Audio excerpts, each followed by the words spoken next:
Hey folks, Martin here. Are you ready to tackle uncertainty and challenge? Are you comfortable with confronting the level of risk and uncertainty in your forecast head on? Well, today's the day. Today we're talking about forecast error and bias and how to put the consumption horizon to work for you in managing your way through the risk that is inherent in your forecast.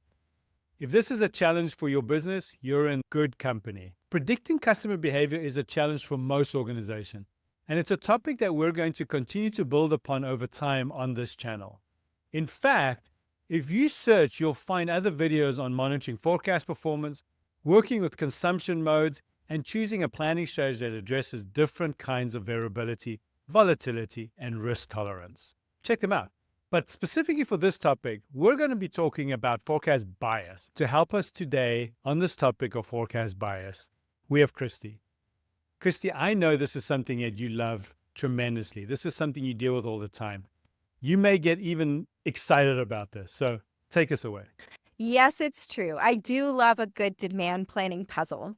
And while we may hit temporary plateaus in improving the quality of our forecasts on some of our individual materials or products and in some of our segments, what we can do is get really great at managing the risk. And that is what I want to chat with you about today.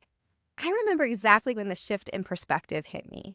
I was in an IBP meeting that was well on its way to becoming a postmortem on forecast quality. And I remember hurting for my team as they tried to explain all the things that they were doing to try to get the forecast right.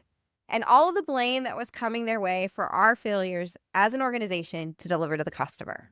Our cost to serve is ridiculous and our suppliers are tired of it. Forecast. The shipment was late and the customer is upset again. Forecast. Precious time, materials, and capacity gone because forecast.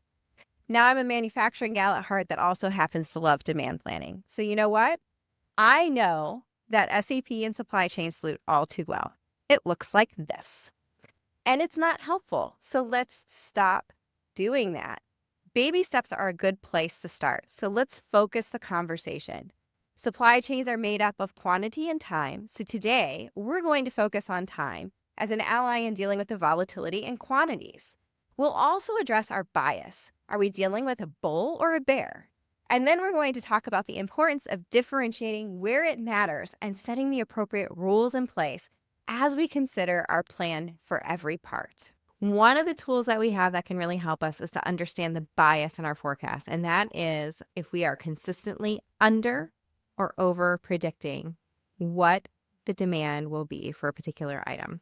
And this is for those of us who are working on the supply side. We look at this at the material, the plant, and potentially even the MRP area level. So it's very granular in terms of how we are observing that forecast.